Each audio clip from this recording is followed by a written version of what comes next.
सिंधियाना news network के reporter Hasnain Soomro मौजूब में ग़ालिब मलकानी सगा शाह कोटड़ी ऐं सिंधी अदबी संगत शाह कोटड़ी पारां सिंध के नामियारे लेखक उस्तादुल शुअरा शाइर असगर सेताई जी पहिरीं वर्ती सगा शाह जे जनरल सेक्रेटरी अब्दुल सत्तार भुट्टो जी सदारत में थी, जंहिंमें महिमान ख़ास अल्ताफ़ मलकानी, काज़ी बदर, महबूब सिंधी, मुदस्सर मदहोश सेताई, चाचू मिस्री जमाली, मोहम्मद सुलेमान जुणेजो, प्यार अली प्यार, साबिर सैयदपुरी, जुल्फ़कार अली हालार मेहमाननि में शामिल हुआ।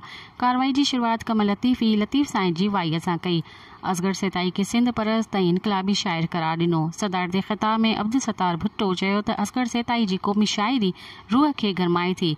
संदसि कयल ख़िदमतूं हमेशह यादि रखियूं वेंदियूं। स्कॉलर अल्ताफ़ मलकानी चयो त असगर सेताई हिकु शाइर सां गॾु राग जो बि ॼाणू हो।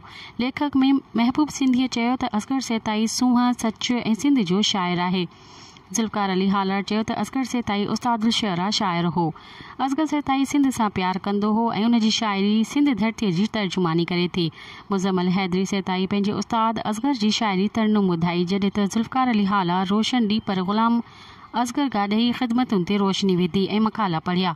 बहितरीन रागी प्यार अली प्यार असगर सेताई ऐं अहमद मुश्तबा ग़ालिब जी शाइरी ॻाए दाद हासिल कयो ऐं वाह वाह कराए छॾी, जॾहिं त अज़हर अली सोलंगी, मुज़म्मल हैदरी सेताई, रजब अली लगारी, शेर मोहम्मद जमाली, इशफाक जामरी, दीदा चांडियो, फ़कीर सदाकत चांडियो, अब्बास अली कोस्तो, लुत्फ़ अली कोस्तो, गुल हसन भट्टी, सरफराज नारेजो, नासिर अली जानी चांडियो, मोहम्मद उस्मान पंवर, मोहम्मद परेल परियो ऐं फयाज़ कमराणी समेत केतिरनि ई शाइरनि अदीबनि शिरकत कई।